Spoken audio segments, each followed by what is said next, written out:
Ibu Suryani. Nama saya Nina Marlina, usia 42 tahun.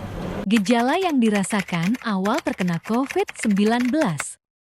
Waktu pertama saya mengalami COVID itu tidak sadar bahwa itu adalah COVID. Yang saya rasakan pada saat itu adalah kira saya sudah mau mati aja.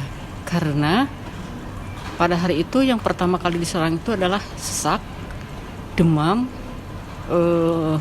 demamnya ada dinginnya yang sangat berlebihan, sangat dingin gitu. Waktu pertama masuk. Memang orang kalau kena COVID itu tak boleh stres. Harus usahakan tenang. Terus harus, memang nggak ada nafsu makan kan ya? Kita tak ada nafsu makan, kita paksa. Saya pertama aja masuk tuh 1-2 hari muntah terus. Habis makan muntah. Perasaan yang dialami selama terkena COVID-19 dan menjalani hemodialisis.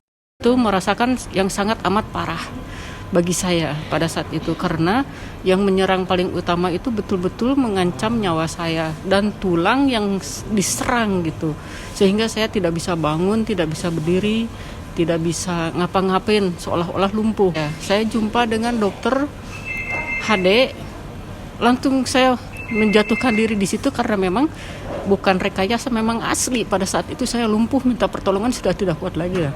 Baru di situ saya dilarikan ke ruang isolasi. Ternyata memang ya benar bahwa saya itu mengalami corona yang amat sangat parah. Jadi benar, corona itu adanya benar, nyata, dan saya mengalami itu, tidak hoak.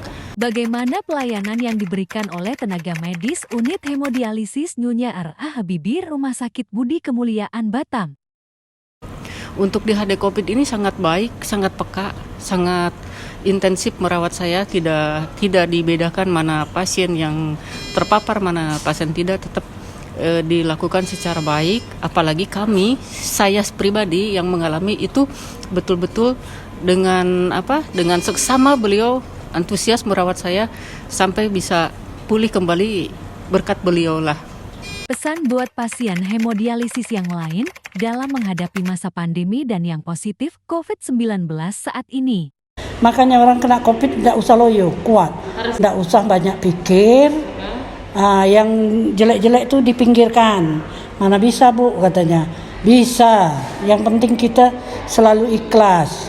Ikhlas pasti bisa. Ya, pesannya tetap ya, kita memperketat protokol kesehatan. Kita tidak tahu dari arah mana si virus itu datang, dari mana saya pun tidak mengerti.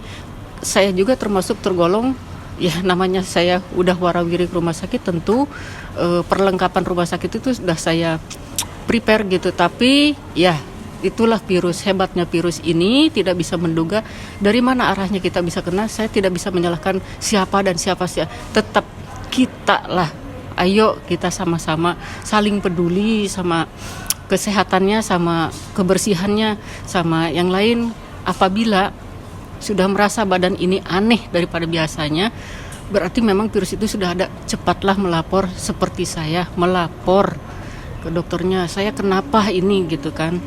Ya seperti begitu. Minimal peduli untuk diri sendiri ya Bu? Iya, betul. Nama saya Sandi, umur 40 tahun. Saya Dr. Adelina di bagian HD RSBK. Suka dan duka menjadi nakes pasien hemodialisis COVID-19. Sebenarnya sih sukanya untuk diri saya pribadi, karena pada saat orang menjauhi pasien itu, tapi saya pribadi masih bisa untuk memberikan pelayanan kepada mereka yang membutuhkan.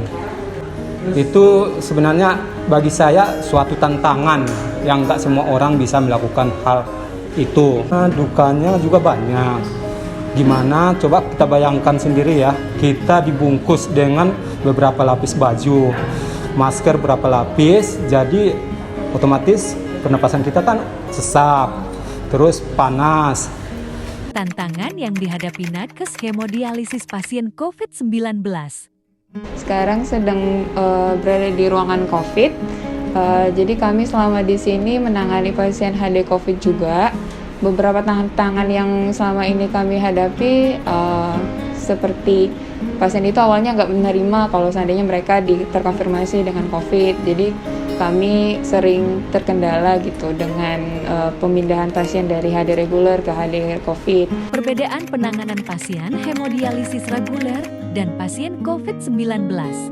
Kemudian yang ngebedain selama pasien itu HD reguler sama HD COVID biasa, mereka itu sesaknya nggak cuman dari kelebihan cairan aja gitu, bercampur sama pneumonia yang dideritanya gitu. Jadi tantangannya lebih berat lah gitu di dalamnya selama penanganan HD COVID ini gitu. Harapan dari dokter dan nakes untuk pasien yang bergejala COVID-19. Jadi kalau dari segi dokter atau dari segi nakesnya, untuk pasien-pasien yang merasa ada keluhan seperti demam, batuk, pilek gitu, jangan menyembunyikan keluhan tersebut gitu. Langsung bilang ke bagian nakes yang ada, mau dokternya, perawatnya gitu. Jadi lebih cepat terkonfirmasi apakah positif atau tidak. Jadi lebih cepat penanganannya. Itu akan lebih baik untuk kedepannya gitu. Beda dengan yang ditahan aja keluhannya dan akhirnya juga akan berbeda. Kami dari kru unit hemodialisis Nyonya R.A. Habibie Rumah Sakit Budi Kemuliaan Batam mengucapkan selamat Hari Ginjal Sedunia dan semoga pandemi COVID-19 segera cepat berlalu.